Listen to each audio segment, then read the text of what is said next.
సాంప్రదాయ పొదుపు పథకాలు అనగానే మనకి ఫిక్స్డ్ డిపాజిట్లు, రికరింగ్ డిపాజిట్లే గుర్తొస్తాయి. అయితే ఈ తరం ఎక్కువగా మ్యూచువల్ ఫండ్స్, షేర్ మార్కెట్ వైపు పరుగులు తీస్తోంది. దీనివల్ల బ్యాంకుల వద్ద నగదు జమ కావటం లేదు. అంటే బ్యాంకులకి రుణాలు ఇచ్చే సామర్థ్యం తగ్గిపోతోంది. దీన్నే బ్యాంకుల పరపతి తగ్గటం అంటారు. అయితే ఈ పరపతి పెంచుకోవటానికి, తమ వద్ద నగదు జమలు పెంచుకోవటానికి బ్యాంకులు ఇప్పుడు ఫిక్స్డ్ డిపాజిట్ల వైపు ప్రజల్ని ఆకర్షించేందుకు ప్రయత్నిస్తున్నాయి. అసలు ఏ బ్యాంకులో ఎక్కువ వడ్డీ ఇచ్చే ఫిక్స్డ్ డిపాజిట్ స్కీమ్స్ ఉన్నాయో ఓసారి చూద్దాం.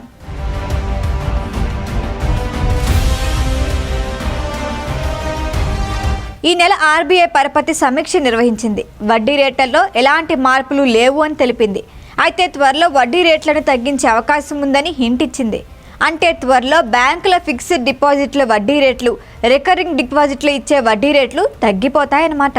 ఇప్పటికిప్పుడు బ్యాంకుల్లో ఫిక్స్డ్ డిపాజిట్ చేస్తే ఆ తగ్గింపు ప్రభావం నుంచి మనం తప్పించుకోవచ్చు.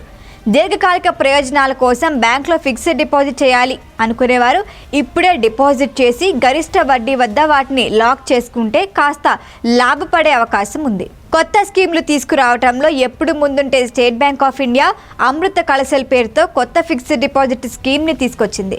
400 రోజుల పాటు మీరు ఎస్బీఐలో మీ సొమ్ముని ఫిక్స్డ్ డిపాజిట్ చేస్తే గరిష్టంగా 7.1% వడ్డీ ఇస్తుంది. సీనియర్ సిటిజన్లకి 7.6% వడ్డీ వస్తుందన్నమాట. అమృత్ ఉష్టి పేరుతో ఎస్బీఐ వద్ద మరో స్కీమ్ కూడా ఉంది.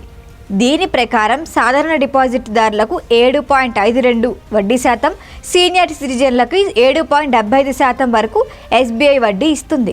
ఇక కేంద్ర ప్రభుత్వం నేరుగా సీనియర్ సిటిజన్ స్కీమ్ని కూడా అందుబాటులో ఉంచుతుంది. ఈ స్కీమ్ కింద గరిష్టంగా 8.2% వడ్డీ ఇస్తుంది. ఈ స్కీమ్లో మన పెట్టుబడి గరిష్టంగా 30 లక్షల రూపాయల వరకు ఉండొచ్చు. ఒకవేళ భవిష్యత్తులో వడ్డీ రేట్లు మారినా కూడా మనకు ఎలాంటి రిస్క్ ఉండదు. ఇప్పుడు ఏ రేటుకైతే మనం ఫిక్స్డ్ డిపాజిట్ చేస్తామో మెచ్యూరిటీ టైంలో కూడా అదే రేటు ఉంటుంది. ఇక Yes Bank, RBL Bank, Bandhan Bank, IDFC, First Bank వంటి ప్రైవేట్ సెక్టర్ బ్యాంకులు కూడా అధిక వడ్డీ రేట్లు ఇస్తామంటున్నాయి. ఏడాదికి పైబడిన ఫిక్స్డ్ డిపాజిట్లపై ఆయా బ్యాంకుల్లో 7.25% నుంచి వడ్డీ రేటు మొదలవుతుంది. గరిష్టంగా అది 8.1% వరకు ఉంటుంది. ఇక సీనియర్ సిటిజన్లకి 8.6% వరకు ఆయా బ్యాంకులు వడ్డీ ఇస్తామంటున్నాయి. బ్యాంకు వడ్డీ రేట్లు మనకి బాగా తక్కువ అనుకుంటే మాత్రం కాస్త రిస్క్ తీసుకునేవారు డెట్ ఫండ్స్, కార్పొరేట్ బాండ్స్ వైపు అడుగులు వేయొచ్చు. ఇలాంటి బాండ్స్ పై శ్రీరామ్ ఫైనాన్స్ కంపెనీ 9.45% వడ్డీ ఇస్తోంది. బజాజ్ ఫైనాన్స్ సంస్థ గరిష్టంగా 8.6% వడ్డీ ఇస్తుంది.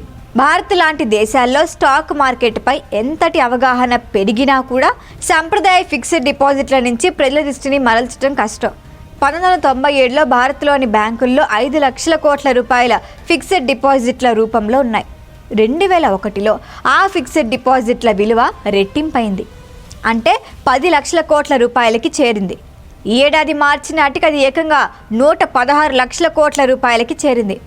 అంటే భారతీయులు ఫిక్స్డ్ డిపాజిట్లను ఏ స్థాయిలో నమ్ముతారో అర్థం చేసుకోవచ్చు.